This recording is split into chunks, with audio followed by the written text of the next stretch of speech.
ঐতিহাসিক ভুৰাগড় আৰিমত্ত ক্ষেত্ৰত অষ্টম বাৰ্ষিক শ্ৰীকৃষ্ণৰ ৰাস মহোৎসৱ উদযাপন। মহোৎসৱত ভক্তপ্ৰাণে উপভোগ কৰিব পাৰিব মৃন্ময় মূৰ্তিৰ লগতে জীৱন্ত শ্ৰীকৃষ্ণৰ ৰাসলীলা।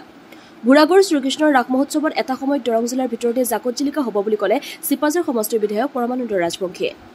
ভুৰাগড়ৰ আৰিমত্ত ক্ষেত্ৰত আৰম্ভ হৈছে 7দিনীয়া শ্ৰীকৃষ্ণৰ ৰাস মহোৎসৱ আৰু সামৰণি পৰিব 11 নৱেম্বৰত। 11 নৱেম্বৰত জনপ্ৰিয় গায়িকা গীতালী দেৱীৰ গীতৰ সৰাহে সাংস্কৃতিক সন্ধিয়াৰ সামৰণি পৰিব। ঐতিহাসিক ভুৰাগড়ৰ আৰিমত্ত ক্ষেত্ৰৰ শ্ৰীকৃষ্ণৰ ৰাস মহোৎসৱৰ সন্দৰ্ভত চিপাঝাৰ সমষ্টিৰ বিধায়ক পৰমানন্দ ৰাজবংশীয়ে সাংবাদিকক কি ক'লে শুনকচোন। ভুৰাগড়ৰ আৰিমত্ত ক্ষেত্ৰৰ শ্ৰীকৃষ্ণৰ ৰাস মহোৎসৱ স্থলীৰ পৰা ভুৱন ভৰিয়াৰ ৰিপৰ্ট AIN লাইভ। আমাৰ অতীজত এইখন পিছপৰা নাছিলে। এইখন যেহেতু আমি আৰিমত্ত ৰজাৰ যি তেখেতৰ কাৰ্যকুশলতাৰ সৈতে জড়িত এইখন স্থান, কিন্তু আজিৰ এই যি আধুনিক যুগৰ বা প্ৰযুক্তিৰ যুগটোত আমি যি ধৰণে আগবাঢ়িব লাগে সেই ধৰণে আগবাঢ়িব পৰা নাই কাৰণেই আমি পিছপৰা বুলি আমি ক'বলৈ বাধ্য হৈছোঁ। সেইবুলি আমি পূৰ্ণাংগ আমাৰ মহাপুৰুষ শ্ৰীমন্ত শংকৰদেৱৰ যি নেকি কেলিগোপাল নাটৰ পূৰ্ণ ৰাস কৰাৰ কাৰণে ইতিমধ্যে প্ৰচেষ্টা আমি গ্ৰহণ কৰিছোঁ।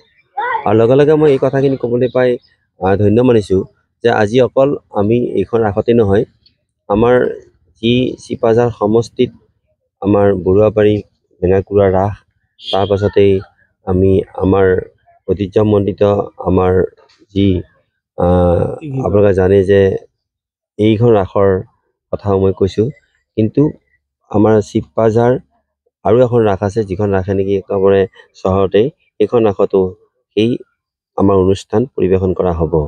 কিন্তু তাৰ লগতে আন এখন ৰাস সেয়া হৈছে কি যে আমাৰ প্ৰত্যেকেই জানো যে যিখন ৰাস আমাৰ নামখোলা ৰাসখন, নামখোলা ৰাসখনে কিন্তু কালি মই গৈছোঁ ৰাতি প্ৰায় 9 বজাত, খুব সুন্দৰ পৰিৱেশত তেওঁলোকে ৰাস পাতিছে আৰু তাতো জীৱন্ত ৰাস অতি সুন্দৰভাৱে তাত উদযাপিত হ'ব বা তেখেতসকলে পৰিৱেশন কৰিব।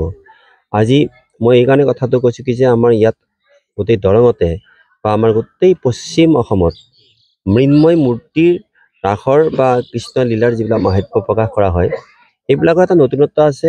কাৰণ আমাৰ কৃষ্ণ যিটো মাটিৰেই তেখেত আছিলে, মানে কৃষ্ণৰ গোটেই বিষটোৱে আছে কি যে মাটি, মানে কৃষ্ণ ধাতুৰ সৈতে জড়িত। কিন্তু আমি সেই কথাখিনি কৈ পেলাই মই এই কথাখিনি ক'ব খুজিছোঁ যে আমাৰ একেবাৰে আমাৰ নামনি অসমত যিটো মৃন্ময় মূৰ্তিৰ পয়োভৰ, সেইটো এটা বিধিগত তাৎপৰ্য আছে। দ্ৰুত ইণ্টাৰনেট, দ্ৰুত সংযোগ এতিয়া এমনেট ফাইবাৰ ফাষ্টৰ সৈতে। বাফাৰ নহয়, স্পীড উৰণ। নয়ন ইনফৰটেকৰ এমনেট ব্ৰডবেণ্ড ব্যৱহাৰ কৰক। 3 মাহৰ ফ্ৰী ইনষ্টলেশ্যন পোৱা যায় মাত্ৰ 342ৰ পৰা। অসমৰ প্ৰতিটো ঘৰত দ্ৰুত ইণ্টাৰনেট এমনেট ফাইবাৰ ফাষ্ট আপোনাৰ লগত।